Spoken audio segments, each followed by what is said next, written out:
Welcome back to another episode of Warren Cali. In the US, police kill roughly 1,000 to 1,200 people per year, mostly by shootings. Unarmed black Americans are 3 times more likely to be shot and killed by police rather than unarmed white Americans. For decades, the US federal government did not reliably track police killings until the mid-2010s.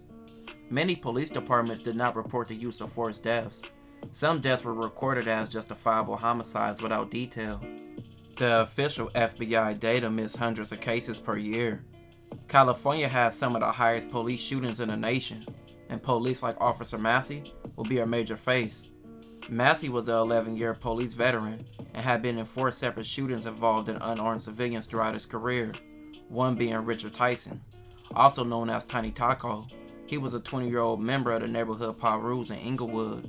According to Inglewood police, May 9, 2007, Richard was on his bike, and the officers from the Department of Anti-Crime team had tried to stop him and had a code violation, he said. He alleged that Richard ran. Officers then followed, one being Officer Massey, who was searching for him in the backyard. He found him hiding in a dense bush. The officer told him to surrender, and police alleged that Richard advanced towards the officer. At some point, the man reached for his waistband allegedly, and the officer was thinking he was reaching for a gun, and Richard was shot. Richard was shot 6 times that day and was later pronounced dead. Police later admitted they found no gun. Richard was only 20 years old. Since 2005, officers in Los Angeles County have killed over 15 people who were riding bikes in separate incidents. On May 11, 2008, a 19-year-old named Michael was driving with 2 friends. According to police, officers were in a patrol car when they heard gunfire. They saw a man run into a parking lot and get into a slow-moving car. The officers fired several shots at the vehicle coming towards them, police said. Michael was sitting in the passenger side of the car. The driver of the car was also wounded and taken to a hospital, where he recovered. A third person who was sitting in the backseat of the car was detained for questioning without injury. 29 shots were fired inside the car, and Michael was shot 5 times, taking his life. Police alleged they thought the group of 3 was shooting at them, but no gun was ever found. This all happened after Riley's fast food chain in Inglewood. Christopher, one of Michael's friends, was in the car. He ordered a hamburger, but realized there were no condiments on it like he asked for. He went back to the window and was waiting for a new burger. That's when he heard gunshots. Prosecutors alleged that the shots were fired by a Crip named Traman at people at the Riley's Burger in Inglewood because it was a known hangout for rival bloods. It sounded so close, like they were shooting at us. I just ran because I didn't want to die, Christopher said. The others had already gotten inside the car and started to drive off. Michael opened up a back door so his friend could get in the car. That's just when officers Brian Reagan and Roman Fernandez arrived on the scene. Prosecutors contend that Traman fired a second set of shots in the direction of the officers. Officers Reagan and Fernandez believed the shots were coming from the Honda because the car was in between Traman and the police car. That's when the car was shot up by officers. Police tried to charge Traman with the murder of Michael, even though they were the ones who killed him. And just like a common theme, police took no wrongdoing in killing Michael. They blamed it all on Traman.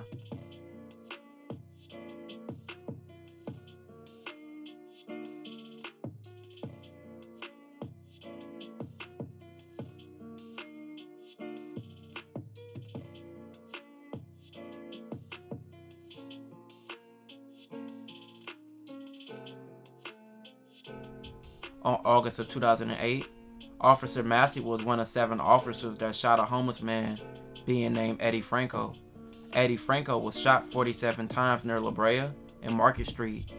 Police said the encounter began when officers responded to a report of a man with a gun. Eddie was carrying a fake chrome-handled gun in his waistband. Allegedly, he refused to put his hands up, and police fired beanbag rounds at him. Police said that Eddie didn't reach for his waistband, and he was shot. After the shooting, officials were investigating whether the officers, who had between 1 and 20 years of experience, were positioned to avoid firing on civilians. The shooting occurred near a busy intersection next to a restaurant filled with patrons. Officials believe the man was reaching for a handgun in his waistband. The dead suspect was later found with a toy gun. Officer Massey was placed on an administrative leave and required to undergo supplemental training.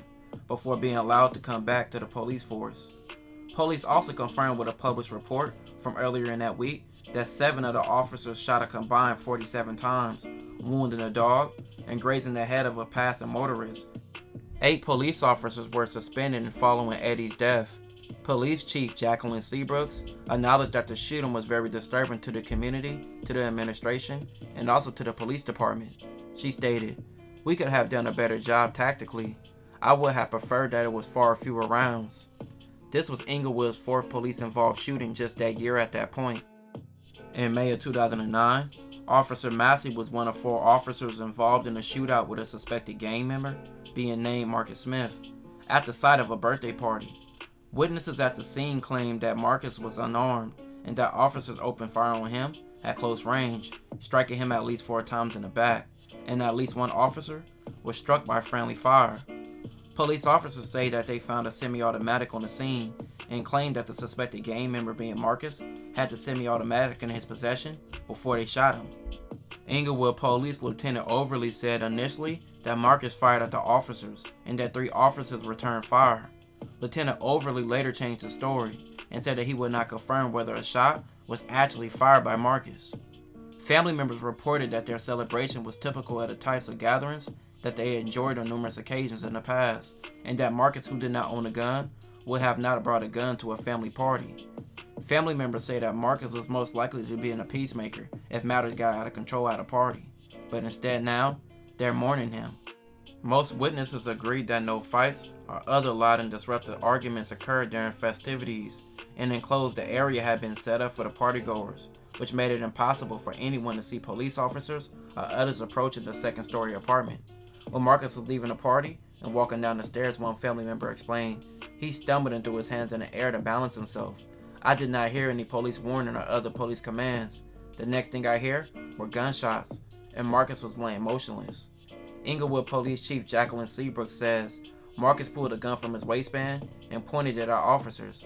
It's unclear whether they ordered him to drop the weapon before they opened fire. Marcus' family claims he was unarmed. Before Marcus' shooting in May, the U.S. Justice Department launched an investigation into a series of officers-involved shootings in Inglewood that claimed the lives of more than 3 unarmed suspects. In July 2013, Officer Massey of the Inglewood Police Department received the Attorney General's Award from then California Attorney General Kamala Harris. On May 24, 2011, Robert Pickett and Daryl Lewis spent the day grilling and hanging out together. After midnight, they went to Robert's cousin's apartment. In that area, a home invasion robbery was called in. Both men were waiting to be buzzed into Robert's cousin's apartment. They waited outside the gate. That's when Inglewood Police Michael Bollinger responded with no backup. He parked his car at a corner and got out of his car. He shot without warning at Robert and Daryl, wounding them both. Neither were armed or a part of that robbery. Daryl was shot 6 times and Robert was shot 9 times. Both survived. The only thing, they were both black, and the alleged robbery suspects was 2 black males. Other officers arrived and arrested both men, even though they were both shot up.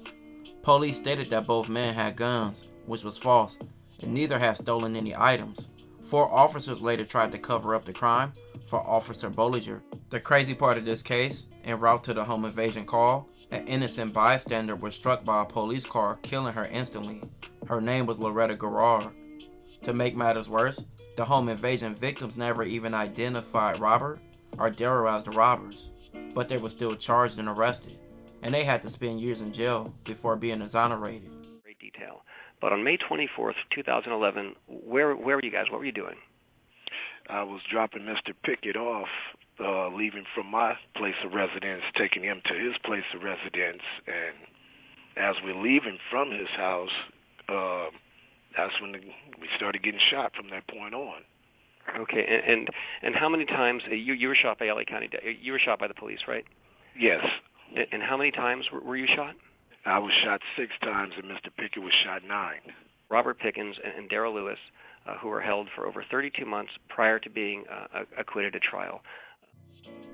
It was several more incidents, but by 2016, another major shooting by Inglewood PD occurred. Police discovered that Kesha Michael and Quinton Sandlin, they were unconscious in a stopped car early on the morning of Sunday, February 21st, 2016, shortly after 3 a.m. The couple, both single parents, had been on a night out together. They were dating at the time, and it's possible that after a night out of partying, they both passed out in the car. Michael, in the passenger seat, was alleged to have had a gun in her lap, authorities say. Police cleared the area of bystanders and blocked the car in front and back with police vehicles. Mayor James T. Butts told NBC4 TV that police then spent about 45 minutes trying to get them out the car and to de-escalate the situation. In 2017, the Los Angeles Times reported that the mayor would not corroborate the account to the Times reporter. Police did not say whether Kesha or Quinton reached or touched for the gun, or if the car they were in drove towards the officer. A statement from a coroner's report notes only that an unknown exchange occurred. Milton Grimes, an attorney representing Kesha Michael's family in a lawsuit against the city, received hundreds of pages of reports from the city and said there is no evidence to suggest either posed a threat to officers, and if you shoot someone who's not threatening you, that's a homicide. Kesha was shot 13 times and pronounced dead at the scene, while Quinton, the driver, was shot 8 times, and he was pronounced dead a short time later at a nearby hospital. This is the case of the controversial police killings of Kesha Michael and Quinton Sandlin. It happened on February 21st, 2016, after police were called to a car stopped along Manchester Boulevard and say they found Michael and Sandlin asleep or passed out inside, a gun on Michael's lap. At some point, the two were woken up after being surrounded by officers and an armored truck. They were ordered out of the car, and each was shot to death. The Inglewood Police Department has never explained specifically what led the officers to begin shooting. The DA's decision just out today says that we have concluded there is insufficient evidence to prove beyond a reasonable doubt that the officers' use of deadly force was unlawful. The DA's office explains in this 36-page memo why it believes the officers were legally justified in the killings. First, by shooting Sandlin in the head with a shotgun blast, then by shooting Michael in the head and body multiple times with rifles. The memo includes it. In May of 2017, Inglewood announced that it had fired 5 of the officers involved in the shooting, a move that brought renewed attention to the case and led the legal experts to interpret it was a admission of guilt. By 2022, all the police officers in this case were cleared of any wrongdoing. Just a bit, the NBC4 I-Team has learned that 5 Inglewood police officers will not be prosecuted for killing a couple that were found asleep in their parked car. That case made headlines about 5 years ago and led to the firing of those officers and more than $8 million in legal settlements. With many deaths and shootings under the Inglewood police, are they justified, or is this just brute force and an abuse of power? Let me know in the comments.